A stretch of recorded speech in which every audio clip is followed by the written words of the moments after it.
show. You're going to see me looking around a little bit because we're driving in Miami. Safety and first. Actually, in Miami, you can actually do this and drive around aimlessly and pretty much get away with it. So we were going to shoot episode 30, what? 32. Episode 32 at Alice Wainwright Park over here in Coconut Grove. And unfortunately, it's kind of windy and it's also still hot. Yeah. Say hello to Dave Martin. Hey there. Hey. Nice little pad. So we decided, hey, you know what? We're going to do like a drive-by thing. We're going to just jump in the car, drive around aimlessly, and who knows, this may become a habit. You know, they have those like, you know, coffee in cars and... well, listen. We can start to sing too. We're always... Don't they have those things with... you can sing. Karaoke? I won't do that to the people out there. Karaoke in cars? But as realtors, we're always kind of browsing around, you know? Yeah. We're either scouting something out, following up on something, you know, you're always kind of driving around. We do. We put a lot of miles on cars, and one of the interesting parts too is that traffic-wise, we know how to get in and out of places. I never sit in traffic. On the quick. No. I never sit in traffic. We get in and out on the quick. We're coming up to Sly Stallone's famous gate. So this will kick us off into, actually we can talk about this over at, what is it? Brickell Ave here. No, yeah. Oh, Alice Wainwright Park. No, Alice Wainwright Park. No, what I was saying is Virginia Key. Ah. So that little fence there, he tried to shut it down years ago when Madonna and him hung out here. And the city obviously left it open. But in Virginia Key, what happened? Oh, the city showed up. Showed up on, and did what? They're saying that there's no permits, they haven't paid rent, the souvenir rental, whatever shack it is. Yep. The article says that they owe back rent to the city of like $130,000. Which is not an uncommon thing. How does that happen though? How? They just overlook it. They don't want to do anything with it. They had that with Scotty's. Before the lease was up. So they just like to keep it in their back pocket for a political stunt when necessary. Yeah. So whenever I need a piece of property and you're sitting on that property, I'm doing nice things for you. When I need it, guess what? I'm going to knock on your door, say, hey, you owe me this amount of money. So yeah. So welcome to little city of Miami politics. But yeah, that was interesting that they did that. That was a very Miami move of them. Oh, super Miami. But the other one is hold up your permits. Yeah. So if you basically are a big developer or somebody and you're not playing fair, playing nice with... I was going to say fair is not the right word. Yeah, you're not playing nice with our commissioners in the city of Miami. They'll make a phone call and say, hey, hold this up. Yeah. So it'll cost you a couple $million. So, you know, Miami politics. Yeah, Miami politics. We all know how it works. Welcome to it. So we're driving around, which we do a lot of. And I know that, Ashley, you had some students recently that you were helping, and then all of a sudden? Poof, like ghosts. Well, I have helped a handful of students in the past find rentals. I generally work with the law students, seems to be a trend. Yep. has a big law school. Right. But we have lawyers, obviously they're training to become lawyers that will sue insurance companies. So all of a sudden I had like a surge of students, like when I tell you desperately looking for housing, like you could hear the desperation in their voice on the phone, and they were like looking at like $5,000 houses with like 4 friends and all throwing their pennies together, and then all of a sudden they disappeared. Poof. And the Miami Herald put an article out today talking about the housing shortage related to students and what was going on there. So it turns out put some type of restriction on local students that they weren't allowed to stay on campus, and that left room for all of your out-of-towners that are coming to school in So it seems that they've at least temporarily resolved the issue. What used to be one of the biggest things every August and September, or August and late July, you had a ton of students that came down and used to be able just to help them out and put them in places. But obviously with the rental market that we have now, and also the location of because it's in one of the hottest areas, which is Coral Gables. So you're in one of the priciest neighborhoods. Your rents have gone through the roof. But more importantly, those rents haven't gone to students. Students always had a tough time getting rental properties simply because a lot of landlords didn't want students in their units. And all of a sudden we had, now you've got a lot of actual adults in a lot of these non-students in a lot of these properties that were meant for students. And again, I'll give you an example. I own a property over in South Miami, and that we used to have students in it all the time. because it was proximity to school. And now we have a long-term tenant that is not a student. Not a student. Has been there. So we're on Key Biscayne now.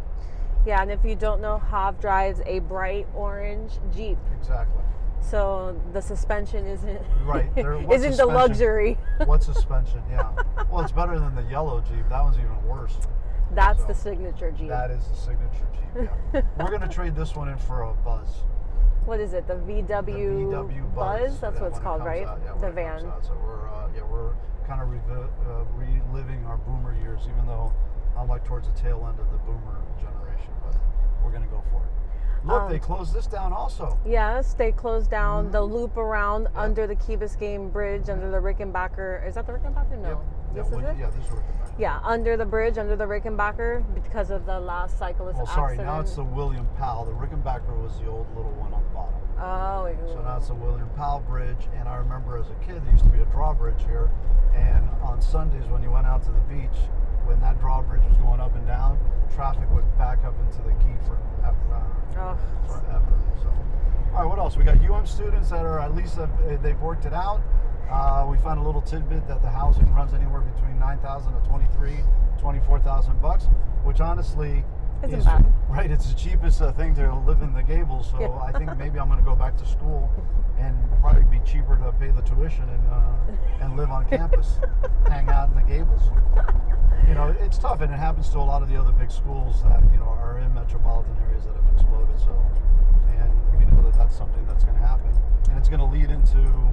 You also had that comment about institutional investors. Yeah, the institutional investors. So that's an institution, not a one single person, a company, a corporation that's investing and purchasing specifically the example I'm going to tell you is single family homes for renters, and they rent them out. You lived in one at one time. I did. I lived in one from Invitation Homes. I think now they're the #1 institutional investor in the U.S. So basically, this is a pretty shocking stat. 2011, there was not one single investor in the U.S. Not one that had over 1,000 homes. Not one. Now the top 5 institutional investors own in combo altogether over 220,000 homes. So that's only cutting deeper into the housing market for first-time homebuyers in general, and even your small investor, someone who has 1 or 2 rental properties. You're competing with the uncompetable, basically. There was also another thing that came out, and I think it was in one of the news stations, and it was interesting. And again, what ends up happening is a lot of these stories are tailored in a way that it kind of gives a different meaning or a different perception. And we keep hearing about the market slowing down and this and that. And I'll tell you right now, just like these renters from found out, it's still very competitive out there. There's still a lack of inventory. I mean, we're going to be bringing some properties to market, later this year, and hopefully that will continue our business cycle. But again, it is still a very, very competitive market out there, and I think that situation kind of stresses it. And then all of these institutional buyers that are buying and own these properties, they're not trading any of these properties. These are all rental properties. Yeah. And then the conversation that had come out was that a lot of folks are not finalizing their purchases on new homes throughout the U.S. And I think that's kind of a double-edged kind of conversation, simply because the price of material has gone up so much, and some of the builders really have to price their properties up even higher because of it. So it's a very unique time out there. But I think in good news, I'm going to get into that school traffic by making this move to come to Key Biscayne. Oh well. So I think there is a reckoning or an awakening. Yes. I read a few articles the past week or so about increasing home ownership. There is an increase in the U.S. of home ownership. It was a very small percentage of like 0.04. You're right. But that turns out to be like 130,000 people in the U.S. In the U.S. became homeowners in Q2 of this year, which is Which makes sense too, because you have a lot of the rentals have gone up in price. Right. And they're going to continue to go up in price, especially in Miami-Dade County. Miami-Dade County, as we go into, again, taxes going up, insurances are going to go up. Landlords are going to pass this on to their renters, to their tenants. Yeah. And then there's also a lack of inventory, and it's just continuous. And I don't see an end in sight. I really don't. I think it's going to be, 2024, 2025 is really going to be a telling time when a lot of the things get together, mostly about the insurance that we talked about endlessly. And I think that's going to be something. But, your point, now tenants can become homeowners even at a higher interest rate. Yeah.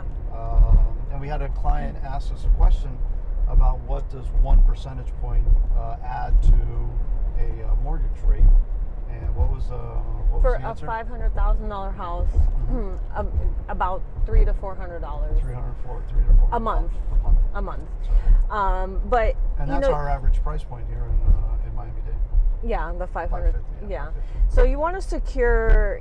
I hear a lot from buyers about this might be a bubble. I'm buying at the height of the market. It's not the case. All of the big names, all of the real estate experts were already predicting appreciation, but now they're even revising their predictions and upping, the appreciation. And with inflation all over the news, listen, my mortgage isn't going up. Right, and that's another thing too. And when you have rent a fixed will. rate, when you have a fixed rate, that mortgage stays, locked in for your 30-year or 15-year or whatever, time that you have it, and that does fight against inflation. That's a good point. Yeah. A lot of people don't look at it that way, so that's a very, very valid point. You just have more control of your living situation when you own. I can sympathize. Boy, do you. I can sympathize that it's really hard to get it together to acquire the property. Yeah. No, and you're also going through it right now with a tenant to try to buy a property. A landlord is no. You have a buyer trying to buy a property with a tenant inside. Yeah. And dear tenants, listen, you have a lease in place for a reason. We're trying to protect your lease. Yeah. But when you have added people onto the property that we don't know about, guess what? You're invalidating the lease, and you're opening yourself up to possible eviction. Yeah. And believe us when we try to help you. When we try to say, hey, we want to do this for your protection, for your, making sure that you are, working the lease, making the lease valid. Yeah. Trust us. We're doing it for a reason, and we're running into some hiccups. Yes. No, you know what? They're not hiccups. They're actually expected. Right. So it's just something we have to handle, and it's unpleasant. You never want to make somebody unpleasant in the home they're living in. But they're your tenants. You have a landlord, and the landlord has a right to sell the property, even if he didn't intend to sell it when he leased it to you. The landlord owns the thing on a property, and it's disposition of the property. He or she can do whatever the hell he or she wants to do with it, and the tenant has absolutely no rights over it. Yeah. Period. So just another consideration, if you are a renter, be nice. Be nice to your landlord or whoever is representing your landlord. Here comes the camera. Ooh. A bump in the road. A bump in the road. Yeah, you want to make sure that you're keeping the landlord's tenant, not landlord's agent happy. Yeah. I had one. I'll tell you the story. I remember years ago, we had a very problematic tenant in a property, and he was just a real royal pain in the tuchus. And I remember going in because he was complaining about something. The complaints were minor. It was like something on a door frame, something like that. And I made a point. He was always like following me around. I made a point. I said, "Listen, don't worry. I'll put my hands in my pocket. That way, I won't steal any of your stuff that you're worried about me trying to steal." And he went off on me. And I said, "Listen, I'm going to give you a little piece of advice. Start looking for another property because your lease is up in 8 months and we're not renewing." So just remember that. Keep that in mind. So yeah. Anything else? No, I'm about to get into that school traffic. We're over here by what's that fancy school? The Marine School. It escapes me right now. That used to be Planet Ocean when I was a kid. Oh, I can't think of the name. Yeah. It's going to drive me nuts. We'll pass by it. We'll look at it. Well, that's a pretty view of downtown. Yeah. Very nice. So you mentioned something about Compass. I don't remember the number you said, but they're going through a loss. Yeah, they lost in a quarter $101 million. And I think it's something that I was talking with a couple of Compass agents, and one in particular, they're not giving the bonuses that they did before. But a lot of these companies that you go in expecting all of these support, and all of a sudden they're starting to cut it out. I'm not a big fan of publicly traded real estate firms. And I think at the end of the day, all brokerages are suffering because of all of the information that's out there from all of these third-party sites. So I think it was interesting. It didn't catch me by surprise, right? But it was interesting that they posted those numbers. Yeah. Well, we'll see. Oh, it's Mast Academy. Mast Academy. Mast Academy. And there's Virginia Key with the little sandcastle that we were at the other day. Yep, there it is. All right, so if you're about to barf, it's because we're going over the Bearcut Bridge, and all we're doing is bouncing. So I promise that it's going to get a little bit more, okay, now that's better. Well, I think that's what we have for the people today. Oh, and by the way, didn't they start closing Virginia Key at 6:30? That's what I read. I'm trying to confirm that, but that's what I read on the internet, where everything's true. Exactly, the interwebs. The interwebs win again. But yeah, the city of Miami, they're playing hardball here at Virginia Key. All right, well, that's it. It's been a pleasure. It's been a pleasure. We're stuck in traffic. Have a great week and weekend. Yep. Stay cool. It's still very hot out. Still very warm out. Hope everyone had a great first week back to school. And we'll see how this plays out, and we may do this a little bit more often. I enjoy Hope this. you can hear us. All righty. See ya. Bye.